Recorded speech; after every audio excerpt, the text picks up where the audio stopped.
Sparking Zero's competitive scene is cooked, but it can be fixed. Let's talk about it. Over the past couple of days, a couple of videos have been surfacing about the internet of a certain Dragon Ball Sparking Zero tournament and the sort of quote unquote competitive strategies that people were using, and people were having an issue with it. Now, this isn't nothing new. People always do cheesy ass shit to try to win, especially in tournaments when money is on the line, because they try to cosplay as being good at the game, but in reality, they're just exploiting a game mechanic. And what do you know? In the tournament footage from Sparking Zero, they're just exploiting game mechanics and not actually fighting it. But like I said beforehand, this is nothing new. This has happened in every single fighting game. It's going to continue to happen in every single fighting game.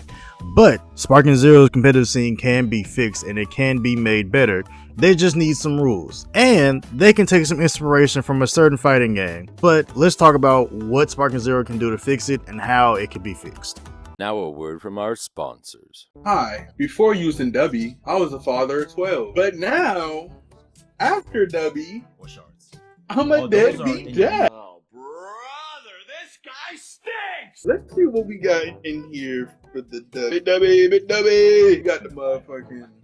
We got the motherfucking... We got the motherfucking... Oh, shit. So the first flavor of Dubby, we have peach and beet. You what? Second flavor of Dubby, we got the dragon melee. Next flavor we have laxative. What? Laxy grenade. Next flavor we have this is a zero sugar powder pack. And last but certainly not least, we have Heinz Berry Splash. I'm Wasabi, and this has been your Dubby advertisement. In the game that Sparking Zero could really learn from, wait for it, Super Smash Bros. Melee. Oh, brother, this guy stinks! Now hold on, put down your pitchforks. I know, another Smash Bros. Player, blah blah blah. I get it, I understand. But Smash Bros. Melee and even Smash Bros. Ultimate to a certain degree had to go through the similar and basically the same things, if not worse. Especially Smash Bros. Being a very, very old game at this point, like over 20 years old at this point. Smash Bros. Melee went through the same thing when their tournament scene was really first starting to become official, and especially being at EVO. Smash Bros. Melee is no stranger to broken mechanics and broken things in Smash Bros. Melee. Now obviously I'm not going to go over every single broken thing in Smash Bros. Melee, but trust me, there is a fuck ton of it. And Melee being a 20-year-old game, it's never going to get fixed. So what did they do to mitigate people doing the broken shit and stalling and everything like that? They made rules and they banned certain shit.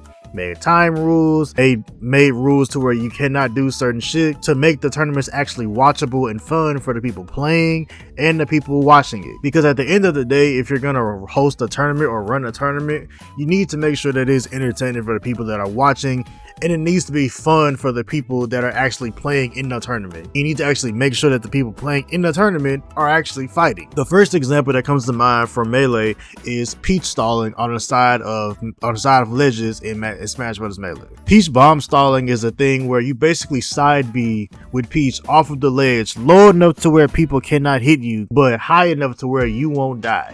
And essentially you can do this infinitely. You can do this throughout the entire fucking match. After you take a stock, or after you get them with enough damage to where you just win through time. Now this had to be banned because people were just doing this to cheese out wins and not actually fighting the person that they're supposed to go up against. And this also, with the extensive time rules that Melee has against stalling and against, just jumping and running away from your opponent throughout the stage, means that certain stages had to be banned.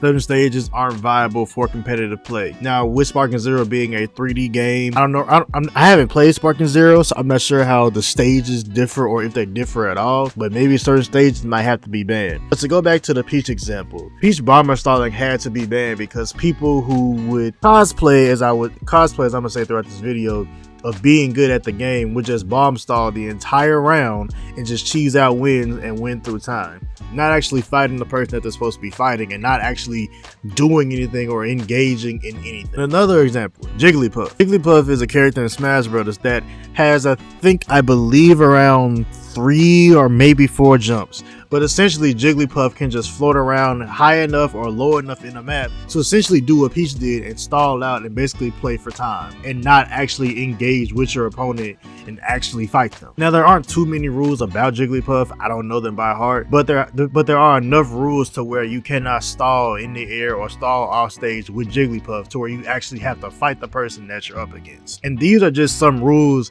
that I feel like Sparking Zero could really use, because the fact that people went to a tournament qualifier and just flew around and did infinite Ki Blast with, I believe, Android 19 and Dr. Gero, and I believe you can do it with Super Broly, that's not competitive fighting game tournaments. That's not what a competitive fighting game scene is supposed to be. It's not supposed to be go to a tournament to do the most cheesy ass thing that you could think of and call yourself winning a tournament. Now, me personally, just as a little side rant, I don't know how people can go to a tournament, do that, and walk out thinking that they're good at the game, or walk out thinking that they've actually done something good. Like, you don't look good at the game by doing that. You really look stupid, I'm not gonna lie to you. Because that doesn't confirm whether or not you're better at Sparking Zero. Because that doesn't confirm whether you're better at somebody else at Sparking Zero. You just look like you found a mechanic to cheese out a win and to get some money. You don't look good at the game. Now, I don't know if this is just me being competitive at fighting games a lot of the time, but I don't know how people can go to a tournament and do that and then walk out and be like, yeah, I did that shit. It's weird to me. But back on topic. Sparking Zero needs to ban certain things. They need to ban certain characters. They might need to ban certain stages. There might need to be time rules added. There needs to be rules and bans in place so that a game like Sparking Zero can have a actual, competitive scene that people take seriously, and not something that people just kind of look at and be like, oh, people play Sparking Zero tournaments. Like, people won't take the tournament seriously if the tournament organizers and the players and the community take them seriously. Because that's also the main thing that I want to talk about. Obviously, Sparking Zero wasn't a game that was going to be designed around balance. It was not supposed to be a game that's supposed to be balanced, because if we're being real, Sparking Zero wasn't supposed to have a competitive community. But being a fighting game, it's going to have a competitive community regardless. And with that being said, it is not the game's fault for having a broken mechanic, because Sparking Zero wasn't designed to be balanced. It is 100% the community's fault for thinking that this is a viable strategy in a fighting game tournament. This is not the game's fault. The fact that this was a viable strategy that people even do online and were brave enough to take it to a tournament, an actual tournament, is the community's fault. The community is at fault here. The community of Sparking Zero shouldn't even, they should shun this shit. Like, this is not what, if this happened in any other fighting game tournament, this happened in Street Fighter, Tekken, and BlazBlue, you would get booed out the building and DQ'd.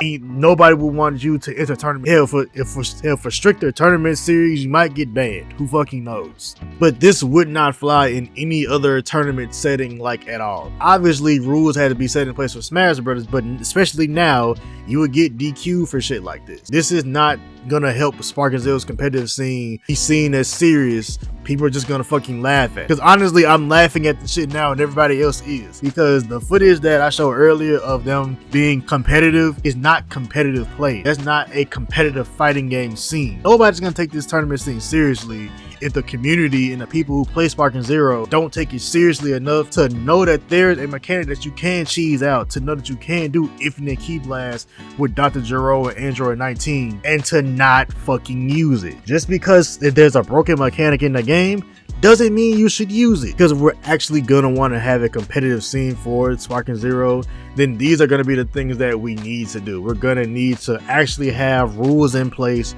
We're gonna need to ban certain characters, ban certain stages, ban certain, mechanics. Like, they need to be time rules around flying around the entire stage for the entire time. Maybe there needs to be a rule where if you fly around for more than 10 seconds out going towards your opponent, then that could be a match loss.